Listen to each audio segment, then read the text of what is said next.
and I have to have a gastric bypass revision. Yikes.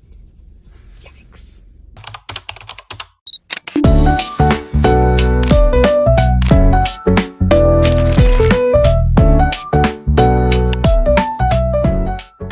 Hey guys, welcome back to another video. This is part 2 of my health situation. So the last time I talked to you guys, I was getting to the fact that this year my blood pressure medicine randomly stopped working in like March. But I missed a couple of points from the summer before. The summer before, I started to see a cardiologist, and I did a stress test. The stress test was like inconclusive. I did an echocardiogram of my heart. That was normal. I did a couple of other tests that were normal. And because we couldn't figure out why my high blood pressure was sticking around. So I just kept doing all the things I could do. I went to all the specialists that I could go to, and finally, after getting on the high blood pressure medicine, my symptoms seemed to like even out. So March comes around, I get my birth control removed, and I had the Nexplanon, which is the implant in your arm. I never had any trouble with it. I got it twice, so I got it put in. Lasted for 3 years, got it removed, got it put in again. It lasted for 2 years, and I got it removed early because I was not having sex with anybody, and I wanted to have my period come on normally. And this was during a time where, you know, I was having all these issues, so I wanted to make sure that nothing was causing reproductive issues. I wanted to make sure it wasn't my reproductive system causing any issues. So me and my gynecologist spoke, me and my endocrinologist spoke, and I decided to remove my birth control because I was not, couldn't get pregnant anyway because I wasn't like sexually active. So remove birth control, and my body immediately went into menopause. So when you remove birth control after being on birth control for such a long time, your body like basically gets thrust into menopause until it kind of evens out.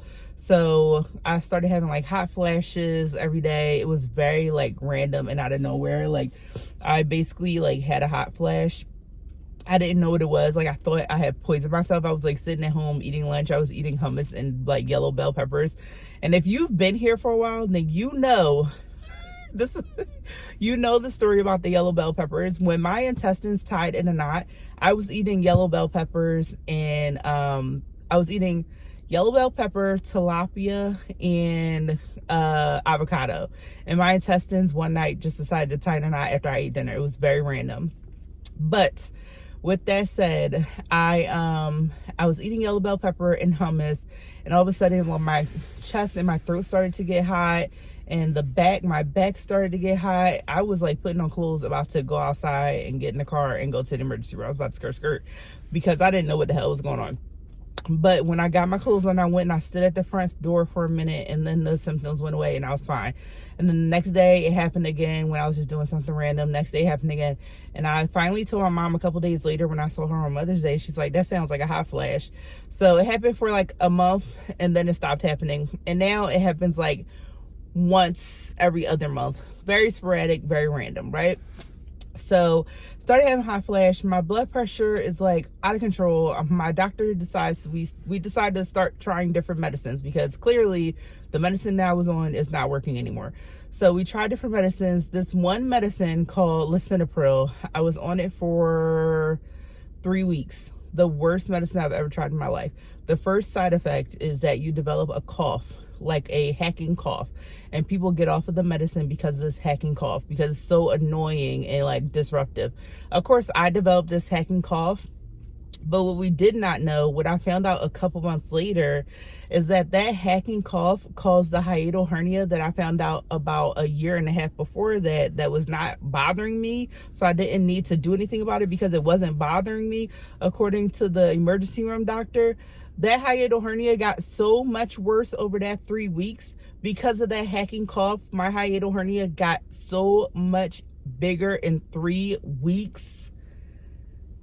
It got so much bigger in 3 weeks, and then it started causing problems. So now we're 6 months later, and we are where hiatal hernia is really causing problems.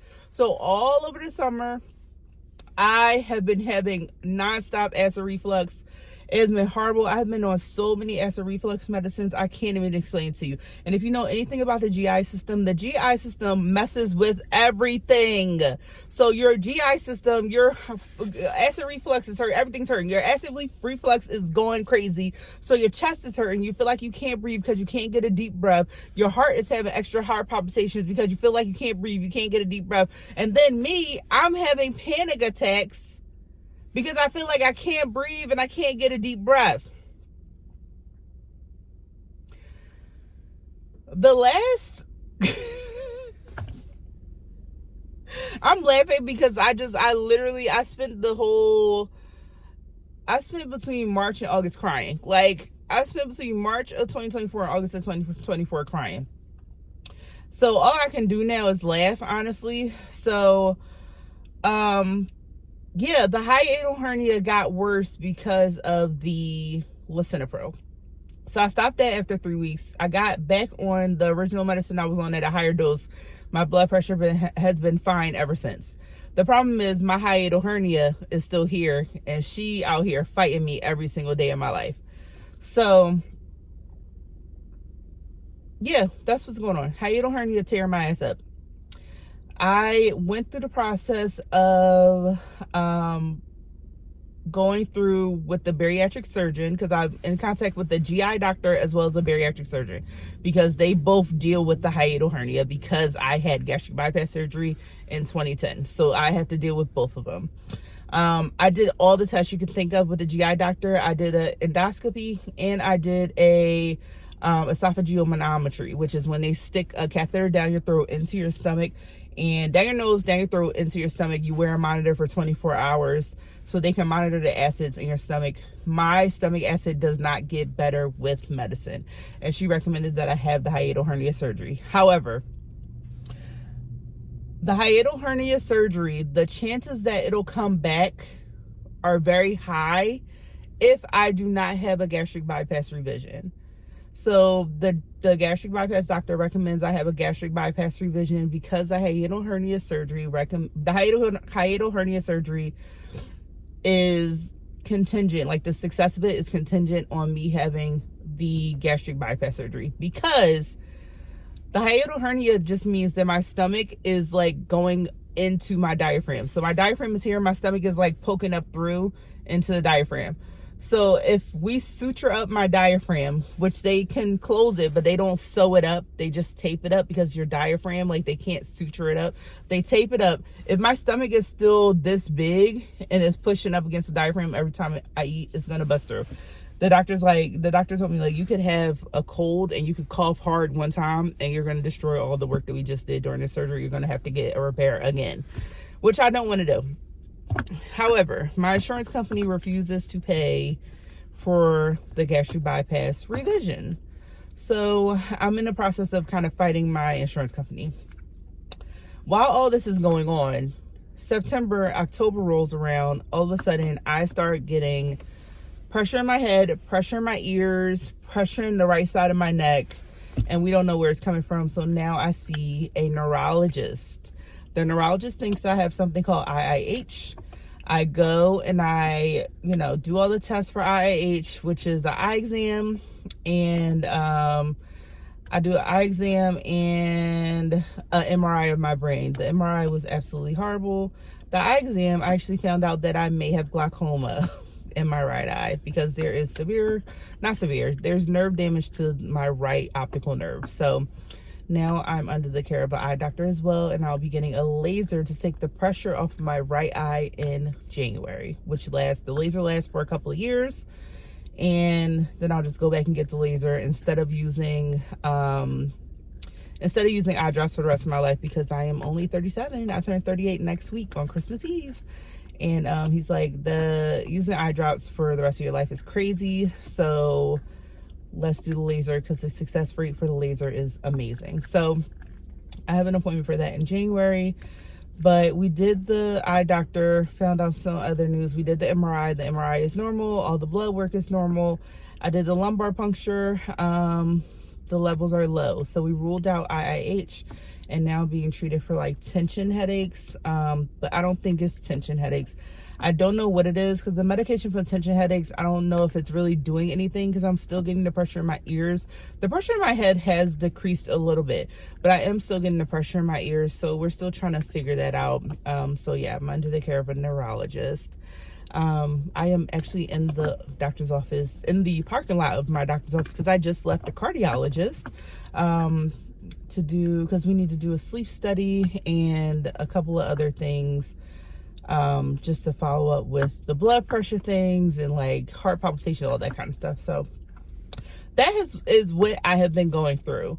If any of these symptoms sound familiar to you, especially, it's the brain, the head and ear pressure that is really bothersome, that we really just can't seem to figure out. So if any of this stuff sounds familiar, please sound off in them comments down below.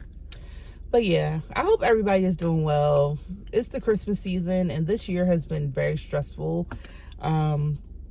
Yeah, life really came out with them boxing gloves this year and last year, to be quite honest. But I am alive. My children are alive. I am doing well. Thank God for health insurance. I hope everybody out there is doing well. And I just pray that 2025 is going to be a better year for all of us, because I know that everybody that I know is going through something hard right now, and it's very scary out here in this world. So yeah, thank you guys for watching this video. I'm going to try to come back with more frequent videos, you guys, because I do miss this community. It's been several years since I felt like I had a community on here, because mom life and just life in general has, taken over. But I would love to come back to YouTube and really like get into it again. So I hope everybody is doing well, and Merry Christmas, Happy New Year, and I'll probably see you guys soon.